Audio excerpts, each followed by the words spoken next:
최근 전 세계 방산 시장에서 메이드 인 코리아의 위상이 그야말로 하늘을 찌르고 있습니다. 특히 미국에 가장 가까운 우방이자 세계에서 두 번째로 넓은 영토를 가진 캐나다의 행보가 심상치 않습니다. 지금 캐나다 군사 전문가들 사이에서는 한국은 진짜 독종이다, 미친 나라다라는 경외 섞인 반응이 나오고 있다고 합니다. 사실 캐나다는 최근 몇 년간 형님 국가인 미국과 무역 문제, 방위비 분담 압박 등으로 미묘한 갈등을 겪어왔습니다. 만약 미국만 믿고 의지하기엔 국익에 대한 불안감이 커진 것이죠. 이때 캐나다의 눈에 들어온 강력한 대안이 바로 방산시는 강자 대한민국입니다. 이미 캐나다는 수십조 원 규모의 차기 잠수함 사업에서 한국의 3,000톤급 도산한창호함을 유력한 후보로 진지하게 검토하고 있습니다. 그런데 더 놀라운 것은 이 거대한 잠수함 사업보다도 캐나다 내부에서 뜨거운 관심을 받고 있는 것이 바로 우리의 초음속 전투기 KF-21 보라매라는 사실입니다. 과거 이미 막대한 예산을 들여 미국의 F-35 도입을 결정했음에도 불구하고 캐나다 군사 전문가들 사이에서는 우리가 성급하게 잘못된 선택을 한 것 아니냐, 캐나다의 현실을 고려하면 한국의 KF-21을 샀어야 했다는 자성의 목소리가 터져나오고 있는 것입니다. 이들이 이렇게까지 말하는 이유는 KF-21이 다름 아닌 북극권 임무에 최적화되어 있다는 사실을 깨달았기 때문입니다. 이를 분석한 캐나다 군사 전문가의 영상을 보시겠습니다. Canada may have just overlooked one of the most strategically important fighter jets of the 21st century. As more information comes out about South Korea's KF-21 Borame, one question becomes unavoidable. Is the KF-21 actually a fighter Canada should buy instead of the F-35 Lightning II?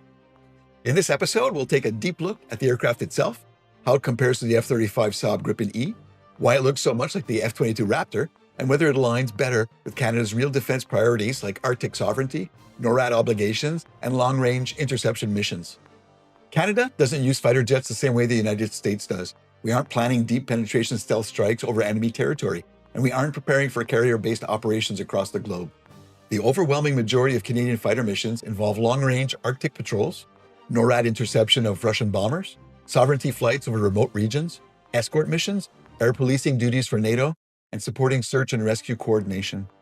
These missions demand a very specific set of capabilities. Canada needs long-range, high-endurance, and reliable performance in extreme cold weather. We require aircraft that can operate effectively from remote forward operating locations, often with limited infrastructure. We need twin-engine safety when flying over vast oceans and uninhabited ice regions. Less so today because engines are so reliable. And we need fighters that can be maintained quickly and flown frequently without destroying the defense budget. When you understand what Canada actually needs fighters for, the conversation around the KF-21 becomes much more relevant. The F-35 commitment. Canada has committed to purchasing 16 F-35A Lightning II fighters. The F-35 is undeniably a remarkable aircraft. It's a true fifth-generation stealth jet with world-leading sensors, advanced data fusion, and an unparalleled ability to operate within the American military ecosystem. However, the F-35 comes with serious challenges for a country like Canada. First, the F-35 struggles in cold weather environments. Norway, which operates the F-35 in Arctic conditions, has repeatedly reported freezing components, maintenance delays due to ice buildup, and the need for heated shelters that aren't always available in northern locations. If Norway is experiencing these problems, Canada will almost certainly experience them as well. Second, the cost per flight hour is extremely high. Most independent estimates place the F-35A's operating cost between $44,000 and $55,000 per hour, which makes it one of the most expensive fighter jets in the world to operate. For a country with a large airspace and a limited defense budget, this becomes a major limitation. Third, readiness rates have been a persistent problem. Many countries operating the F-35 report low availability, maintenance bottlenecks, delays in parts delivery, and software issues that ground aircraft for long periods. And finally, most of the F-35 capabilities, especially its stealth strike abilities, aren't critical to Canada's core missions. Canada's priority is not to sneak aircraft into heavily defended enemy airspace. Our priority is to monitor and defend the second largest national airspace in the world. This doesn't mean the F-35 is a bad fighter. It simply means that some of its strengths aren't aligned with Canada's primary needs. South Korea's KF-21 Borame. The KF-21 Borame is South Korea's next-generation multi-role fighter, developed by Korea Aerospace Industries with significant design input from Lockheed Martin. It's equipped with modern avionics, a powerful ESA radar, an infrared search and track system, advanced cockpit displays, and two American GE F414 engines, the same engine family used in the Super Hornet and the Gripen. I know, American engines, I know. The KF-21 is not a stealth fighter. Instead, it uses what engineers call reduced radar cross-section shaping. This means the aircraft incorporates many low observable design features without relying on highly sensitive stealth coatings or complex internal weapons bays. The KF-21 carries all of its weapons externally, which dramatically simplifies maintenance, but virtually nullifies its stealth shaping advantage. The Boromé was designed to be easy to operate, affordable to maintain, and compatible with Western weapons such as the AIM-120 AMRAAM and the AIM-9 Sidewinder. Canada's geography is unforgiving. The distances between runways, refueling points, and northern bases are enormous. Emergencies often occur hundreds of kilometers away from the nearest settlement. Flying long missions in extreme cold across uninhabited regions is the norm, not the exception. This is where the KF-21's twin-engine configuration becomes extremely appealing. A single engine failure in northern Canada could force a pilot to eject over frozen ocean water or remote tundra. A twin-engine jet dramatically reduces this risk. The KF-21 has a competitive combat radius, strong aerodynamic efficiency, and excellent climb performance. It was originally designed for long-range patrols along South Korea's coastline, where endurance and rapid interception are crucial. Those requirements map almost perfectly into Canada's Arctic and northern defense missions. While the F-35 stealth technology is useful in certain scenarios, most of Canada's day-to-day missions require endurance, reliability, and the ability to respond quickly, not stealth penetration. Canada's fighter bases, such as Cold Lake and Bagotville, are supplemented by northern forward operating locations like Inuvik, Yellowknife, Rankin Inlet, and Iqaluit. These locations often lack the facilities needed for complex stealth maintenance. The KF-21 was designed to avoid these issues because it doesn't rely on delicate stealth coatings or internal weapons bays. The aircraft can be maintained more quickly and with fewer special tools. Its external pylons make weapons loading simpler, its modular avionics make troubleshooting faster, and its overall design philosophy emphasizes availability over stealth. For a country like Canada where bases are spread out and personnel are limited, an aircraft with easier maintenance requirements can dramatically increase the number of jets that remain flight ready at any given moment. South Korea has become one of the most dynamic defense manufacturers in the world. The K-2 tank, K-9 howitzer, and F-A-50 light fighter have all seen enormous export success. The KF-21 program is positioned to follow the same path. If Canada partners with Korea on the KF-21 program, we could gain meaningful industrial participation.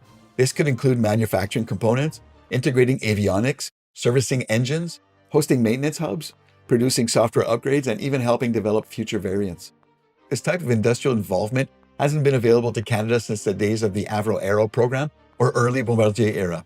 Joining the KF-21 effort could revive Canada's aerospace sector and position the country as a serious contributor to next-generation military aviation. If Canada chooses the KF-21 or even evaluates it seriously, we might end up with a fighter that's more affordable to operate, easier to maintain, and better suited for long-range Arctic patrols. We might gain stronger industrial participation, we might improve our readiness rates, and we might have a fighter that reflects Canada's actual mission requirements rather than the political desire to match American procurement choices. KF-21, the right fighter for Canada? It may not be perfect, and it's not a stealth jet, but it lines up with Canada's mission profile more closely than most people realize. Its twin-engine configuration, its long-range performance, its moderate operating costs, its maintenance simplicity, and its aerodynamic design, shaped in part by Lockheed Martin, make it a compelling option for Arctic defense and NORAD operations. In many ways, the KF-21 might be the fighter Canada actually needs, even if it's never seriously considered. 캐나다의 저명한 군사 전문가 피에르 쉴즈의 분석은 굉장히 날카롭고 충격적입니다. 그가 F-35의 대안으로 KF-21을 지목하며 가장 주목한 핵심은 바로 북극권 운용 능력과 신뢰성입니다. 영하 40도를 오르내리는 캐나다의 광활한 북극 툰드라와 얼어붙은 바다 상공에서 엔진이 하나뿐인 F-35는 기계적 결함 발생 시 조종사에게 목숨을 건 도박을 강요하는 것과 같습니다. 영상에서도 언급되었듯 이미 노르웨이 등에서 F-35의 혹한기 결빙 문제가 보고되기도 했죠. 하지만 쌍발 엔진을 장착한 KF-21은 혹여 엔진 하나가 꺼져도 무사 귀환이 가능해 생존성이 압도적으로 뛰어납니다.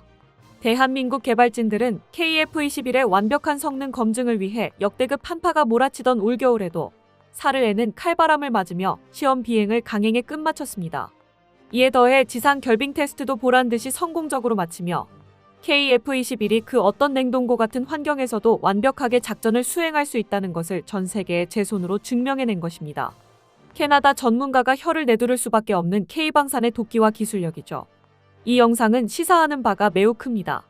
미국의 그늘에서 벗어나 독자적인 목소리를 내고 싶어하는 캐나다에게 미국의 통제를 덜 받으면서도 유지비는 훨씬 저렴하고 성능은 확실한 KF-21은 단순한 전투기가 아니라 가장 매력적인 자주국방의 솔루션이 될 수 있다는 것입니다. 이는 비단 캐나다만의 이야기가 아닙니다. 핀란드, 노르웨이, 스웨덴 등 비슷한 북극권 환경을 가진 북유럽 국가들에게도 KF-21은 F-35를 대체하거나 보완할 수 있는 최고의 선택지가 될 수 있습니다. F-35의 유일하고도 강력한 대안으로 떠오른 대한민국의 KF-21 보람에 전 세계의 하늘을 지배할 날이 머지않아 보입니다. 끝까지 시청해주셔서 감사합니다. 도움이 되셨다면 좋아요를, 다른 이야기도 궁금하시면 구독을 눌러주세요.